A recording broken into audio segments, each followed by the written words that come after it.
Bro എനിക്ക് ഈ പടം ഒരു രക്ഷയിലാണ്ട് ഇഷ്ടമായി. ഇപ്പം കുറേ പേരൊക്കെ എനിക്കറിയില്ല, അവരുടെ ഹൈപ്പിനൊത്ത് വന്നില്ല എന്നൊക്കെ പറയുന്നുണ്ട്. ബട്ട് ഇപ്പം ലിജോടെ നമുക്ക് പടങ്ങൾ അറിയാമല്ലോ എങ്ങനെയായിരിക്കും. ഇപ്പോൾ നൻപകൽ നേരത്ത് മയക്കം കാണണമെങ്കിൽ തന്നെ നമുക്കറിയാം.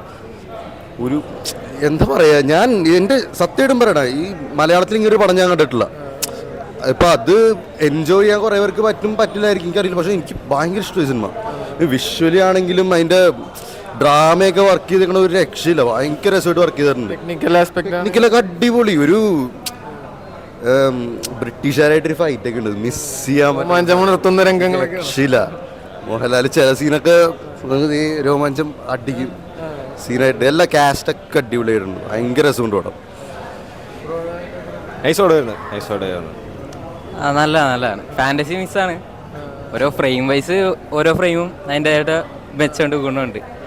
നമുക്ക് റേറ്റിംഗ് കൊടുക്കണമെങ്കിൽ ഔട്ട് ഓഫ് 10 എത്ര റേറ്റിംഗ് കൊടുക്കും? ഞാൻ റേറ്റ് കൊടുക്കും. നല്ല പടമാണ്, റേറ്റിംഗ് ഒന്നും പറയാനില്ല, നല്ല പടമാണ്. ഞാൻ റേറ്റ് ചെയ്യില്ല, പറഞ്ഞില്ല, ഗംഭീരോടെ കണ്ടോ. നിങ്ങൾക്ക് എന്തായാലും അൾട്ടിമേറ്റ് സാറ്റിസ്ഫാക്ഷൻ തന്നേക്കണം. ഒരു വെസ്റ്റ് ആൻഡേഴ്സൺ ടച്ച് ഒക്കെ ഉണ്ടായിരുന്നു പടത്തിന്. സത്യം പറഞ്ഞാൽ നമ്മൾ ഈ ഇന്റർനാഷണൽ സ്റ്റഫ് എന്ന് പറഞ്ഞിങ്ങനെ നോക്കിക്കണല്ല, നമുക്ക് ഇവിടെ ഉണ്ട്, മലയാളത്തിൽ തന്നെ അത് ഉണ്ട്. ഇതാ പറയണ മലയാള സിനിമ വേറെ ലെവലാണ്. ലിജോടെ പടമൊക്കെ ഇങ്ങനെ കത്തിക്കായിരുന്നു ശരിക്കും. നിങ്ങൾക്ക് അറിഞ്ഞ എല്ലാം കേട്ടിട്ടുണ്ടാവില്ലേ? ഇത് ഞാൻ പറഞ്ഞ എനിക്ക് ഇത്ര സിനിമകളൊക്കെ ഇഷ്ടമാണ്. ഓരോ സിനിമനെ അതിൻ്റേത് രീതിയിൽ നമ്മൾ കാണുന്ന ഒരാളാണ്. അപ്പോൾ അതുകൊണ്ട് തന്നെ നമുക്ക് ലൂസിഫർ എൻജോയ് ചെയ്യാൻ, മുഴുവനും എൻജോയ് ചെയ്യാൻ പറ്റും. ഇത്ര സിനിമകൾ ഞാൻ ഇഷ്ടപ്പെടുന്നത്. നമ്മളിപ്പോൾ നെറ്റ്ഫ്ലിക്സിലൊക്കെ കാണുന്ന പലതരം മൂവികളുണ്ടല്ലോ. അപ്പോൾ അതുപോലെ നമ്മുടെ മലയാളത്തിൽ നിന്നുള്ളൊരു മൂവി, ഒരു വ്യത്യസ്തമായ കാഴ്ചകളാണ് നമ്മൾ കാണുന്നതൊക്കെ. ഈ 2-2.5 മണിക്കൂർ നമ്മൾ കണ്ടിട്ടുള്ള ഫ്രെയിംസും കാര്യങ്ങളൊക്കെ അതൊക്കെ ഒരുപാട് ഷോർട്സും ഒക്കെ ഒരു രക്ഷയില്ല.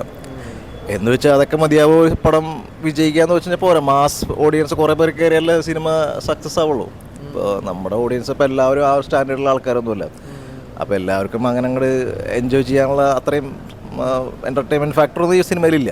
എക്സ്പെക്ടേഷൻ നോക്കാണ്ട് നമ്മൾ സിനിമ ആസ്വാദകനായിട്ട് വന്നിന്ന് കണ്ട് അതാണ്. ഇപ്പം നമ്മളിപ്പോൾ 150 റുപ്പീസ് കൊടുത്ത് കാണുന്ന ആ മൂവി എന്ന് പറയുന്നത് അതിൻ്റെയൊക്കെ എത്രയോ ഇരട്ടി ക്വാളിറ്റിയിലാണ് ആ സാധനം ഇരിക്കുന്നത്, അതിൽ സംശയമൊന്നുമില്ല. പിന്നെ ഓഫ് കോഴ്സ് ചെറിയ പാളിച്ചകളുണ്ട്, കഥയൊക്കെ കുറച്ചും കൂടി കുറച്ചും കൂടി ഒരു ഡീപ്പാക്കായിരുന്നു സ്റ്റോറി. പക്ഷേ ഇതിപ്പോൾ ശരിക്കും പറഞ്ഞാൽ നമ്മൾ തേന്മാവിൻകൊമ്പത്ത് മൂവിയില്ലേ, ആ പടം ഇപ്പോൾ LGP എടുത്താൽ എങ്ങനെ ഉണ്ടാവും? കാരണം ചെറിയ കൊച്ചു കാര്യങ്ങളൊക്കെ അതിൽ പറയണേ, ഒരു ചെറിയ പ്രണയം അല്ലെങ്കിൽ ചെറിയ ചതി. അപ്പം അത്തരം ഒരു ലെവൽ LJPയുടെ ഒരു വെർഷൻ അങ്ങനെ എനിക്ക് തോന്നിയത്. നമുക്ക് അത് ആ ഒരു ടോണിലുള്ള മൂവിയാണ്, പക്ഷെ വളരെ സ്ലോ ആണ്. റേറ്റിംഗ് ചെയ്യാൻ പറ്റുമോ ഒരു 10-ൽ? അയ്യോ, ഞാൻ ഇതിനൊന്നും നമ്മൾ റേറ്റ് ചെയ്യാൻ നമ്മളാണല്ല. ചിലപ്പോൾ കുറച്ചൊരു 10 കൊല്ലം കഴിഞ്ഞിട്ടൊക്കെയാവും ഈ പടത്തിനെ കുറിച്ച് ആൾക്കാർ നല്ലത് പറയാൻ പോണ്. ഇമ്പാക്ട് കാരണം അതിൽ അത്രമാത്രം ഷോർട്സും പിക്ചറൈസേഷനൊന്നും ഒരു രക്ഷയില്ല. അത് അടുത്ത കാലത്ത് നമ്മളൊരു സിനിമയിലും കണ്ടില്ലേ മലയാളത്തിൽ നിന്നല്ല ആണെങ്കിൽ. ഇപ്പോൾ നമ്മളിപ്പോൾ തമിഴ് സലാറ് എന്നൊക്കെ പറഞ്ഞ സാധനങ്ങളൊക്കെ ഉണ്ടല്ലോ, അതിൽ പോലും നമ്മൾ ഇത്രയും റിച്ച് ആയിട്ടുള്ള ഇത്രയും പെർഫെക്റ്റ് ആയിട്ടുള്ള ഷോർട്സൊന്നും നമ്മൾ കണ്ടിട്ടില്ല. പക്ഷേ പടം പൊട്ടുന്ന ഉറപ്പാണ്, കാരണം അങ്ങനെ ആൾക്കാർ ക്ഷമിച്ചിരുന്നത് കാണില്ല. കളക്ഷൻ രീതിയിൽ അത് പൊട്ടും. പക്ഷേ അവാർഡ്സൊക്കെ കുറേ കിട്ടാൻ ചാൻസ് ഉണ്ട് കേട്ടോ. കുറേ വിഭാഗത്തിനൊക്കെ അവാർഡ്സും കാര്യങ്ങളൊക്കെ കിട്ടാൻ ചാൻസ് ഉണ്ട്. ടെക്നിക്കൽ സൈഡ് നോക്കുമ്പോൾ 100% ടോപ്പ് നോച്ചാണ്, ഒരു സംശയം വേണ്ട. ആക്ടിങ് ആണെങ്കിലും കുഴപ്പമൊന്നുമില്ല. പിന്നെ അങ്ങനെ വേറെ സംഭവമായിട്ടൊന്നുമില്ല. അല്ല, ലാലേട്ടന് ചലഞ്ചിങ് ആയിട്ട് റോളൊന്നും പറയാൻ പറ്റില്ല. ഇത് ലാലേട്ടനെ കൊണ്ടുവന്നിട്ടുള്ളത് ഇതിൻ്റെ കളക്ഷൻ കിട്ടാൻ വേണ്ടി മാത്രമായിരിക്കാം. ബിസിനസ് സൈഡ് മാത്രമാണ് ലാലേട്ടനെ 10 സ്റ്റാറിന് ആവശ്യമുള്ളൂ. അല്ലെങ്കിൽ വേറെ കുറച്ചും കൂടി ഫിസിക്കലായ ഒരാളാണെന്നെങ്കിൽ ചിലപ്പോൾ കുറച്ചും കൂടി ബെറ്റർ ആവുമായിരുന്നു. ഞാൻ ലാലേട്ട ഫാനാണ്, എന്നാലും പറയാം നമുക്ക്. പക്ഷെ പുള്ളി അതിൽ വന്നുകൊണ്ടാണ് ഇതിപ്പോൾ ഉണ്ടാക്കാൻ പറ്റുന്നത്. ഇത്രയും കളക്ഷൻ കിട്ടണ്ടേ, എന്തെങ്കിലുമൊക്കെ റിക്കവർ ചെയ്യണ്ടേ. Thank you. എന്താണ് അഭിപ്രായം? വിഷ്വലി നല്ലൊരു മൂവിയാണ്.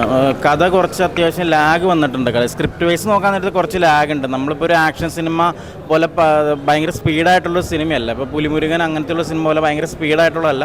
അത്യാവശ്യം പടത്തിന് അത്യാവശ്യം ലാഗ് വന്നിട്ടുണ്ട്. പക്ഷേ നമ്മൾ വിഷ്വൽ എന്ന് പറഞ്ഞാൽ ഇതേവരെ നമ്മൾ കാണാത്ത രീതിയിലുള്ള വിഷ്വലാണ് ആ ചെയ്തേക്കണേ. ഇപ്പോൾ നമ്മളിപ്പോൾ ആക്ഷൻ സിനിമയുടെ സീക്വൻസ് എന്ന് പറഞ്ഞു കഴിഞ്ഞാൽ ഒരു ഷോർട്ട് വൈസ് ഒരു ഷോട്ടായിരിക്കില്ല. ഇപ്പോൾ ഒരു കാളവണ്ടി നടന്നു പോകുന്ന ഷോട്ടാണെങ്കിൽ തന്നെ ലോങ്, മിഡ്, വൈഡ് എന്നൊക്കെ പറഞ്ഞിട്ട് പല ആംഗിളിൽ നിന്ന് ഷൂട്ട് ചെയ്യും. ഇത് ചിലപ്പോൾ ഒരു ആംഗിൾ ഇപ്പോൾ ലോങ് ഷോട്ട് മാത്രമായിരിക്കും വെച്ചേക്കണേ. ഒരു കാളവണ്ടി നടന്നു പോകുന്നത് ഒറ്റ ലോങ് ഷോട്ടിലായിരിക്കും വെച്ചേക്കണേ. അപ്പോൾ അത് ഇങ്ങേറ്റം മുതൽ അങ്ങേറ്റം വരെ നടന്നു പോകാനുള്ള ലാഗുണ്ട്. അല്ലെ കട്ട് ചെയ്ത് കാണിക്കുന്നില്ല. ഇപ്പൊ കമ്പയർ ചെയ്യാനുള്ളതാണ് ലിജോ ജോസ് പല്ലിശ്ശേരിയുടെ ആമീൻ പോലെ അത്ര അങ്ങനെ കമ്പയർ ചെയ്യാൻ ആമേലിൽ പറഞ്ഞ് നമ്മൾ വ്യത്യസ്തമായിട്ട് ഇപ്പോൾ ഒരു കഥ തന്നെ ഒരു നാട്ടുപ്രദേശത്ത് നടക്കുന്ന ഒരു കഥേനെ വ്യത്യസ്തമായിട്ടുള്ള രീതിയിലാണല്ലോ ഒരു ആംബിയൻസ് ഒക്കെ ക്രിയേറ്റ് ചെയ്തിട്ടാണല്ലോ ലിജോ പറഞ്ഞേക്കണേ. അതുപോലെ ഒരു കഥേനെ വ്യത്യസ്തമായിട്ടുള്ള രീതിയിൽ ഒരു ആംബിയൻസിൽ സാധനം പറഞ്ഞു ചെയ്തിട്ടുണ്ട്. പ്രസന്റ് ചെയ്തേക്കണം. വ്യത്യസ്തത ആണ് പടത്തിന് മെയിനായിട്ട് പറയാനുള്ളത്. 10ൽ 6 കൊടുക്കാം.